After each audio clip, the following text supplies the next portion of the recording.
ഓം ഹരി ഓം ശ്രീ ഗുരുഭ്യോ നമഃ. പ്രിയപ്പെട്ടവരെ, 13-ാം ദശകത്തിലെ 7, 8, 9, 10 4 ശ്ലോകങ്ങൾ നോക്കാം. 7-ാമത്തെ ശ്ലോകത്തിൽ അർത്ഥം പറഞ്ഞിട്ടില്ല കഴിഞ്ഞ പ്രാവശ്യം അയച്ചതിൽ. അതുകൊണ്ട് ഒന്നുകൂടി അർത്ഥം നോക്കാം. ഭവചക്രജ്യോതിഷ്കണ ലവനിപാതേന വിധുതേ തത്തോ മായാ ചക്രേ വിദധന രോഷാന്തമനസം ഗരിഷ്ഠാഭിർമുഷ്ടി പ്രഹൃതിഭിർ അഭിഘ്നന്തമസുരം ത്വപാദാങ്കുഷ്ടേന ശ്രവണപദമൂലേ നിരവധീഹി. ഇതിൻ്റെ അർത്ഥം നോക്കാം. തത്തമായാ ചക്രേ ഭവചക്ര ജ്യോതിഷ്കണ ലവനിപാതേന വിധുതേ. അപ്പോൾ ആ അസുരൻ്റെ മായകളെല്ലാം അങ്ങയുടെ ചക്രത്തിൻ്റെ തീപ്പൊരികൾ തട്ടി പറന്നു പോയപ്പോൾ നിതദഖന രോഷാന്തമനസം, പരപ്പും കനവുമുള്ള ശുണ്ഠി വന്നിട്ട്, അതായത് ഭയങ്കരമായിട്ടുള്ള ശുണ്ഠി വന്നു. വിവേകമറ്റവനും ഗരിഷ്ഠാഭിഹി മുഷ്ടിപ്രഹൃതിഭിഹി, നന്നേ കനത്ത മുഷ്ടിപ്രഹരങ്ങൾ നന്നായി ഏൽപ്പിക്കുന്നവനുമായ അസുരൻ ഈ ഹിരണ്യാക്ഷനെ അഭിനന്ദം അസുരം, അങ്ങ്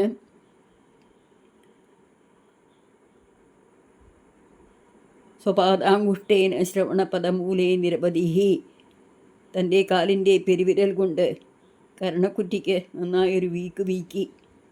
മായാചക്രേ, ചക്രം സമൂഹം, മായകൾ ചുറ്റുമെന്ന് നിറഞ്ഞു എന്ന് കാട്ടുന്നു. സ്വപാദാങ്കുഷ്ടേന എന്ന സ്ഥാനത്ത് കരാഗ്രേണ സ്വന എന്നും കാണാം. രണ്ടും ഒന്ന് തന്നെയാണ്. കരേണ കർണമൂലേ എന്നാണ് ഭാഗവത പ്രയോഗത്തിലുള്ളത്. ഏതായാലും കാലുകളൊക്കെ പ്രയോഗിച്ച പദങ്ങളൊക്കെ ശരിയാണ്. നാൽക്കാലികളുടെ മുൻകാലുകൾ കൈയായിട്ടും ബാക്കി പിൻകാലുകൾ കാലുകളുമായിട്ടാണല്ലോ നോക്കാറുള്ളത്. അതുകൊണ്ടാണ് അങ്ങനെ പറഞ്ഞത്. ഇതൊന്ന് കൂട്ടി വായിക്കാം. ഭവചക്ര ജ്യോതിഷ്കണ ലവ നിപാതേന വിതുതേ, ഭവചക്ര ജ്യോതിഷ്കണ ലവ നിപാതേന വിതുതേ തതോ മായാ ചക്രേ വിദധന രോഷാന്തമനസം, തതോ മായാ ചക്രേ വിദധന രോഷാന്തമനസം ഗരിഷ്ഠാഭിർമുഷ്ടിപ്രഹൃതിഭിർ അഭിഘ്നന്തമസുരം, ഗരിഷ്ഠാഭിർമുഷ്ടിപ്രഹൃതിഭിർ അഭിഘ്നന്തമസുരം സ്വപാദാങ്കുഷ്ടേന ശ്രവണപദമൂലേ നിരവധീ, സ്വപാദാങ്കുഷ്ടേന ശ്രവണപദമൂലേ നിരവധീ. ഇനി 8-ാമത്തെ ശ്ലോകം. മഹാകായഃ സോയം തവ ചരണ പാദപ്രമഥിതോ, മഹാകായഃ സോയം തവ ചരണപാദപ്രമഥിതോ ഗളദ്രക്തോ വക്ത്രാദപതർഷിഭിः, ഗളദ്രക്തോ വക്ത്രാദപതർഷിഭിः ശ്ലാഘിതഹതിः തദാ ത്വാമുദ്ധാമ പ്രമദഭരവിദ്യോതിഹൃദയാ, തദാ ത്വാമുദ്ധാമ പ്രമദഭരവിദ്യോതിഹൃദയാ മുനീന്ദ്രാः സാന്ദ്രാഭിः തുതിഭിർ അനുവന്നധ്വരതനും, മുനീന്ദ്രാः സാന്ദ്രാഭിः തുതിഭിർ അനുവന്നധ്വരതനും. ഇതിങ്ങനെ പദം മുറിക്കാം നോക്കാം. മഹാകായഃ സോയം തവ ചരണപാദപ്രമഥിതോ, ഗളദ്രക്തോ എന്നുണ്ട്, ഗളത് രക്തോ വായിക്കാം. അങ്ങനെ ഗളദ്രക്ത, ഗളന്ന് ചോര കക്കുക എന്നാണ് അത്രയർത്ഥം. വക്ത്രാത് അപതർഷിഭിः, വക്ത്രാത് അപതർഷിഭിः ശ്ലാഘിതഹതിः തദാ ത്വാമുദ്ധാമ പ്രമദപരവിദ്യോതിഹൃദയാ മുനീന്ദ്രാः സാന്ദ്രാഭിः തുതിഭിः അനുവൻ അധ്വരതനും. അങ്ങനെ വായിക്കണം. മുനീന്ദ്രാः സാന്ദ്രാഭിः തുതിഭിർ അനുവൻ അധ്വരതനും. ഇതിൻ്റെ അർത്ഥം നോക്കാം. മഹാകായഃ സ അയം, പെരുത്ത കൂറ്റൻ തടിയുള്ള ആ അസുരൻ, തവ ചരണപാദപ്രമഥിതഃ വക്ത്രാത് ഗളദ്രക്തഃ അപതത്, അങ്ങയുടെ കാൽച്ചവിട്ടേറ്റ് ചതഞ്ഞ് വായിൽ നിന്ന് ചോര കക്കിയും കൊണ്ട് താഴെ വീണു ചത്തു. ഋഷിഭിः ശ്ലാഘിതഹതിः, ഋഷിമാർ ആ ദുഷ്ടനിഗ്രഹത്തെ ശ്ലാഘിച്ചു, സന്തോഷിച്ചു. തദാ ത്വാം ഉദ്ധാമ പ്രമദപരവിദ്യോതിഹൃദയാ മുനീന്ദ്രാः, ആ അവസരത്തിൽ അങ്ങയെ ഇടതടവില്ലാതെ കനത്ത സന്തോഷത്താൽ ഉള്ളു തെളിഞ്ഞ മഹർഷിശ്രേഷ്ഠന്മാർ അധ്വരതനും യജ്ഞസ്വരൂപനാക്കി കൽപ്പിച്ചിട്ട് സാന്ദ്രാഭിഹി ആന്തരാർത്ഥം മുറ്റിയ തുതിഭിഹി പ്രശംസാവചനങ്ങളാൽ അനുവൻ തുതിച്ചു. ആ അസുരൻ പടികൂറ്റനായിരുന്നിട്ടും ഭഗവാന്റെ ഉറ്റപാദപ്രഹരണം കൊണ്ട് തകർന്നുപോയി എന്നാശ്ചര്യം തോന്നിക്കാൻ മഹാകായ എന്ന പദമാണ് ഇവിടെ ഭട്ടതിരിപ്പാട് പറഞ്ഞിട്ടുള്ളത് ഭഗവാനെ നോക്കിയിട്ട്. ഇനി നമുക്കൊന്ന് ട്യൂണിൽ വായിക്കാം. മഹാകായ സോയം തവ ചരണപാദപ്രമഥിതോ മഹാകായ സോയം തവ ചരണപാദപ്രമഥിതോ ഗളദ്രക്തോ വക്ത്രാദ് അപതർഷിഭിः ശ്ലാഘിതഹതിः ഗളദ്രക്തോ വക്ത്രാദ് അപതർഷിഭിः ശ്ലാഘിതഹതിः തദാ ത്വാമുദ്ദാമ പ്രമദഭരവിദ്യോതിഹൃദയാ തദാ ത്വാമുദ്ദാമ പ്രമദഭരവിദ്യോതിഹൃദയാ മുനീന്ദ്രാः സാന്ദ്രാഭിः തുതിഭിർ അനുവന്നധ്വരതനം മുനീന്ദ്രാः സാന്ദ്രാഭിർ തുതിഭിർ അനുവൻ അധ്വരതനം. ഇനി 9ാമത്തെ ശ്ലോകം. ത്വജിച്ഛന്തോ രോമസ്വപി കുശഗണചക്ഷുഷീകൃതം ത്വജിച്ഛന്തോ രോമസ്വപി കുശഗണചക്ഷുഷീകൃതം ചതുർഹോതാരോഘ്രൗ തൃഗഭിവദനെ ചോദരയിടാ ചതുർഹോതാരോഘ്രൗ തൃഗഭിവദനെ ചോദര ഇടാ. ഗ്രഹാ ജിഹ്വായാം തേ പരപുരുഷ ഗ്രഹാ ജിഹ്വായാം തേ പരപുരുഷ കർണേ ച ചമസാ കർണേ ച ചമസാ വിഭോ സോമോ വീര്യം വരദ വിഭോ സോമോ വീര്യം വരദ ഗളദേശേപ്യുപസദഃ ഗളദേശേപ്യുപസദഃ. നീ ഞാൻ പദം മുറിക്കാം എന്ന് നോക്കാലോ. ത്വജിച്ഛന്തോ രോമസ്വപി കുശഗണഃ ചക്ഷുഷീകൃതം കുശഗണഃ ചക്ഷുഷീകൃതം ഗണശ്ചക്ഷുഷി എന്നുണ്ട്.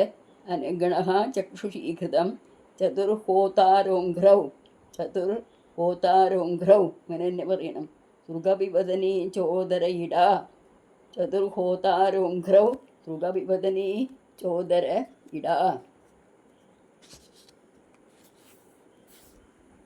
ഗ്രഹ ജിഹ്വായാം തേ വേണം ചൊല്ലാൻ. ഗൃഹ അല്ല ഗ്രഹ എന്ന് വേണം ചൊല്ലാൻ.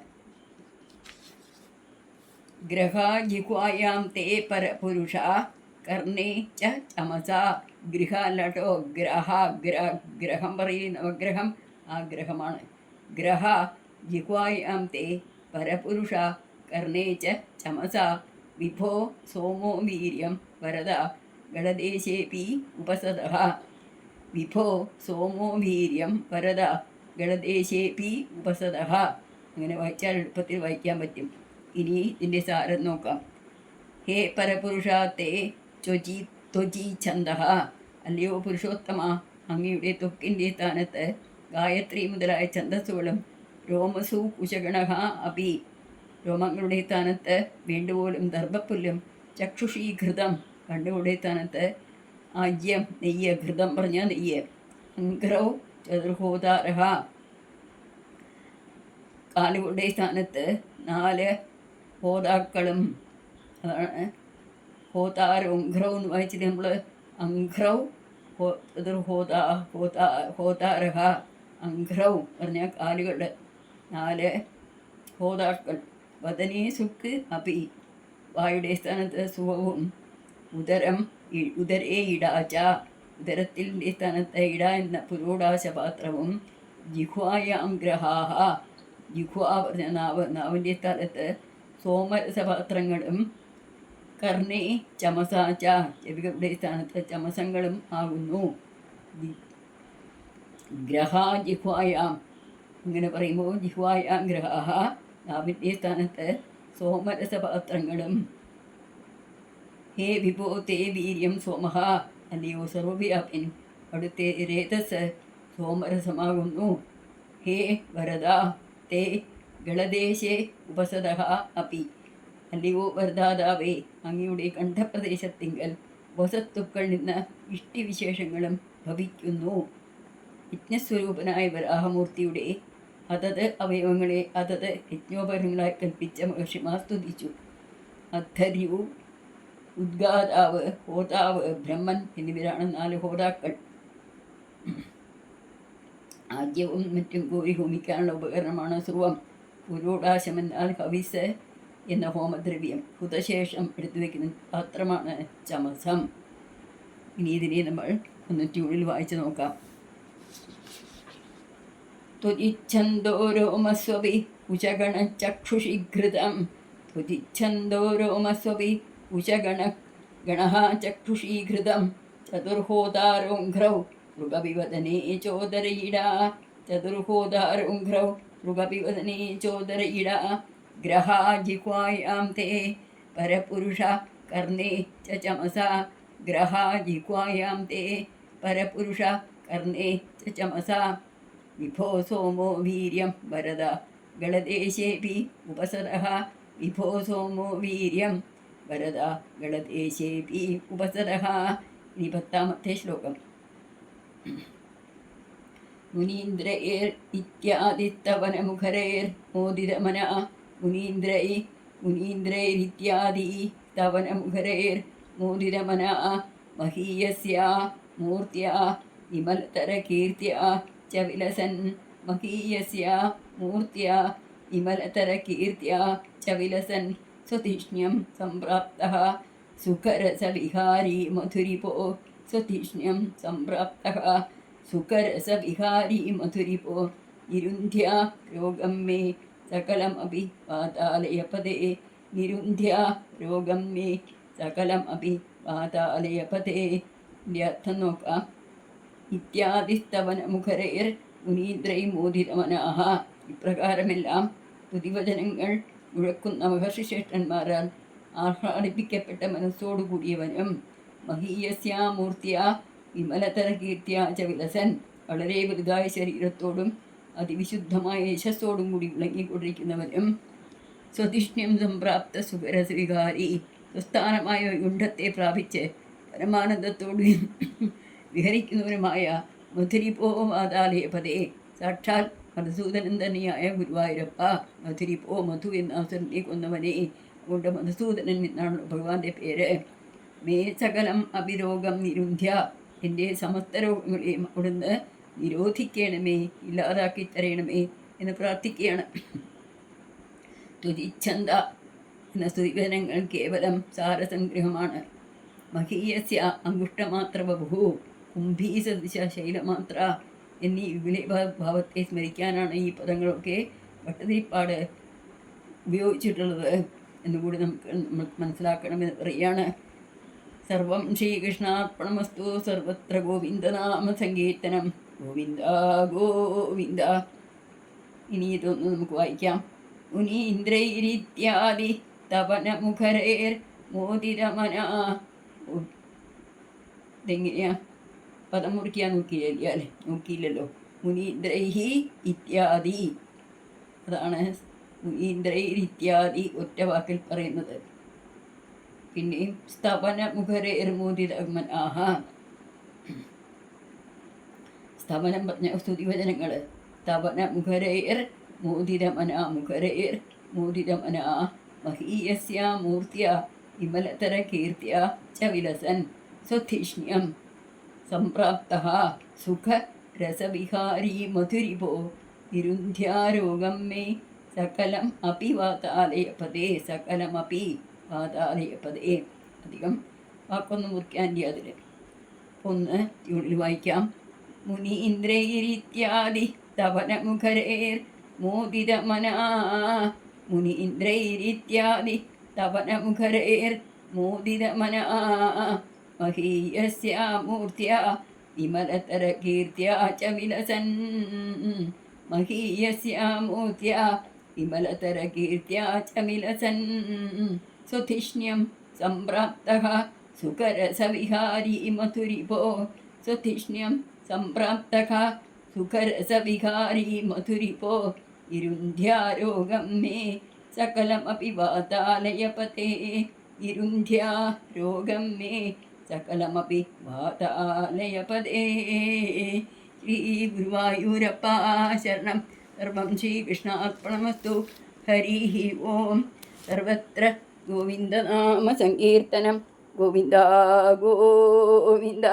ഭട്ടതിരിപ്പാട് വളരെയധികം ശ്രദ്ധയോടും ഭക്തിയോടും കൂടിയിട്ട് ഈ 13ാമത്തെ ദശകം ഗുരുവായൂരപ്പൻ്റെ തൃക്കാൽക്കൽ ഉണ്ണിക്കണ്ണൻ്റെ തൃക്കാൽക്കൽ സമർപ്പിച്ചു. എന്നിട്ട് കണ്ണനോട് ചോദിച്ചു, ഭഗവാനെ, ഉണ്ണിക്കണ്ണ, അങ്ങേക്ക് അതൊക്കെ ഇഷ്ടമായോ? ഇഷ്ടമായി എന്ന് ഭഗവാൻ തലയാട്ടുകയും ചെയ്തു.